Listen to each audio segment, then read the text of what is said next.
So yun guys, kasama natin si Mateo Luis. Magbubukas tayo ng ating activator na in-order. So yan po yung ating nilalagay sa ating farm activator na CHC Agritech. Ito po ay soil conditioner at saka mga microorganism, good microorganisms. So kung kayo po ay gustong sumubok, pwede nyo po akong kontakin. Nandyan po sa link yung ating, nandyan po sa baba yung link na ating Facebook Messenger at saka cellphone number. So ito po ay ating i-spray sa lupa para po magkaroon ng mga good microorganisms. So ayan po, dalawa na po yung ating binili na activator. So yan, dalawa. So ayan po. Tapos ngayon po, dahil dadalawa kami ni Tatay Digo dito nagtatrabaho. So ang isang kilo po nito kasi pang isang drum, 200 liters na tubig. Ano, Tatay Luis? Yan. So dahil nga po dadalawa kami, hindi namin kayang tapusin ng isang spray yan. Kaya ang gagawin ko, kalahating kilo lang muna. So yun. Tapos ang kailangan natin ay gunting. Gugupitin natin muna ito. Yan. Activator. So kung meron po kayong mga tanong about sa activator, meron na rin po tayong ginawang separate video about dito sa activator. Andyan lang po sa ating mga videos. CHC Agritech na playlist. So ito po ay nagko-condition ng lupa. May nitrogen fixer na bakterya, mga trichoderma na good fungus, mga good bacteria. Yan. So ganito po yung itsura sa mga first timer. Yan po. Para siyang ipa. So ipa nga po siya dahil po kumbaga yan yung pinakapitan ng mga bakterya. Tapos atin siyang ilalagay sa tubig para ma-activate. Kumbaga natutulog yung mga bakterya, mga good bacteria, mga good fungus, microorganisms, good microorganisms. So kailangan natin ilagay sa tubig para siya magising at mag-multiply. So ang gagawin po natin, dahil kalahating drum lang po, ang gagawin lang natin is kalahating kilo, kaya po tayo may kilohan dito. Kung kayo naman ay kaya nyong tapusin sa maghapon, okay lang na. Ang pag-spray po kasi nito, mula umaga hanggang huwag kayong lalampas ng alas 8 ng umaga. Kung sa hapon naman, yung malamig na. At least 4 PM hanggang onwards. Yan. And then ito po, ibababad natin sa non-chlorinated na tubig 6 to 12 hours bago natin i-spray. Ngayon, kung wala pong non-chlorinated at chlorinated ang tubig ninyo, mag-stack lang po muna kayo ng 24 to 48 hours bago nyo babaran ito. So ito po, ating na ilalagay. Oh my gosh, butas na pala. Ito nakita natin.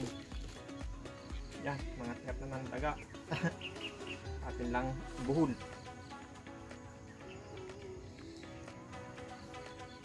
Buti nakita agad.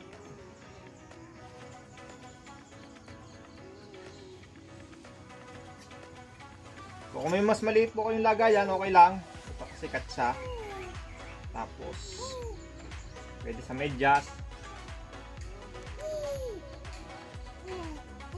Check natin ulit kung may bukas pa. So yan po. Lagay natin.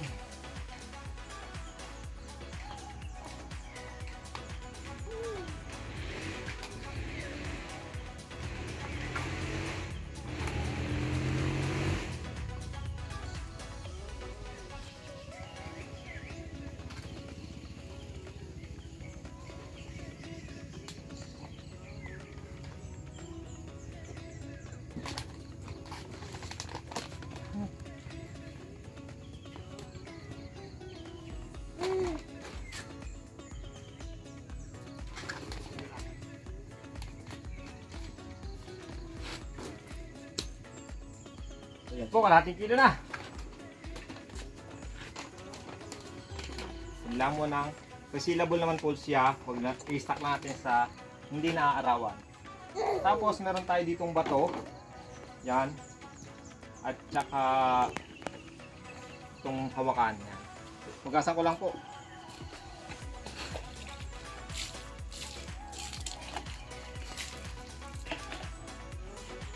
Tapos atin ang gagapusin. Kasi po kung ilalagay lang natin to ng direkta sa drum, pwede siyang bumara. Bumara sa mga knapsack sprayer. So, ayan po. Ayan.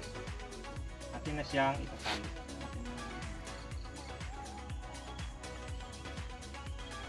Ayan po. Atin lang itatali.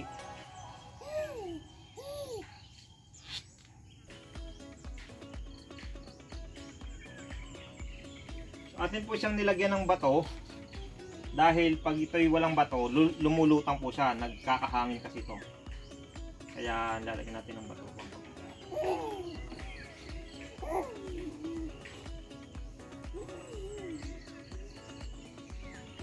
Yan, tingnan po natin kung aabot to kasi kalahati nga lang pala yun. Testing natin. Yan.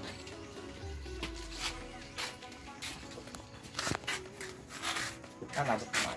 So yan po. Ito yung ating tubig. Yan, non-chlorinated, kalahating drum. Ating ilalagay lang ito. Tapos atin lang piga-pigain. Piga-pigain muna.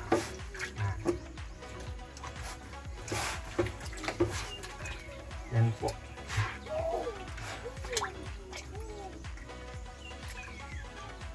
Yun. Okay na. Tapos, kung meron po kayong aerator, ito po ay para mas maganda po. Ito yung oxygen, nagbibigay ng hangin. Atin lang po isaksak. Nasa na.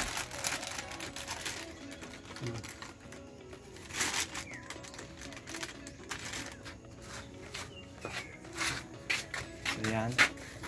Ano po, meron ng bula-bula. Ayan. So yun po, babad lang natin 6 to 12 hours tapos mamayang hapon mag-spray po tayo.